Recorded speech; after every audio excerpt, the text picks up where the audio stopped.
இடம் பொருள் நேயர்களுக்கு வணக்கம். SK23 ஏஆர் முருகதாஸ் டைரக்ஷன்ல சிவகார்த்திகேயனோட ஆக்டிங்ல படத்தோட ஷூட்டு ஸ்டார்ட் பண்ணிட்டாங்க. பூஜை போட்டு அப்படிங்கிறதுலாம் தெரியும். இந்த படத்துல ஃபீமேல் லீடா வந்து மிர்னல் தாக்கூர் பண்ண போறாங்க அப்படிங்கிற மாரி வந்து நெறைய அப்டேட்ஸ் நம்மளே குடுத்துட்டு இருந்தோம். திடீர்னு பார்த்தோம்னா பூஜையில வந்து ருக்மிணி வசந்த் இருக்கிறாங்க. எப்படிப்பா இது எப்படி மாறுச்சு அப்படின்னு பார்த்தோம்னா, அத வந்து ஏஆர் முருகதாஸே வந்து கன்ஃபார்ம் பண்ணியிருக்காரு. நாங்க வந்து ருக்மிணி வசந்த வந்து கடைசியா தான் செலக்ட் பண்ணோம். அதுக்கு முன்னாடி மிர்னல் தாக்கூர் தான் எங்களோட சாய்ஸா இருந்தாங்க. அவங்க கிட்ட தான் பேச்சுவார்த்தை போயிட்டு இருந்தது. இந்த கதையில இருக்கிற வந்து ஃபீமேல் லீடு வந்து பார்க்கறக்கு வந்து பிராக்டிகல் யங் வுமனா இருக்கணும். நான் ரீசென்ட்டா வந்து சப்த சகடராட்ச எல்லோ படத்த பார்த்தேன்.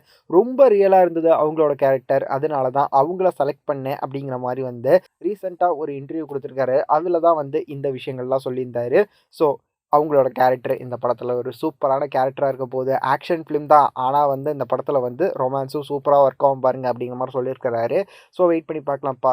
எப்படிப்பட்ட படமா இருக்க போகுது இந்த SK23 அப்படிங்கிறத. இந்த வீடியோ பிடிச்சிருந்தா லைக் பண்ணிட்டு இந்த மாரி அப்டேட்ஸ நீங்க தொடர்ந்து பார்க்கணும், கேட்கணும் அப்படின்னு நினைச்சீங்கன்னா மறக்காம சப்ஸ்கிரைப் பண்ணிருங்க. அப்பதானே நாங்க போற வீடியோஸ் உங்களுக்கு ரெகுலரா வரும்.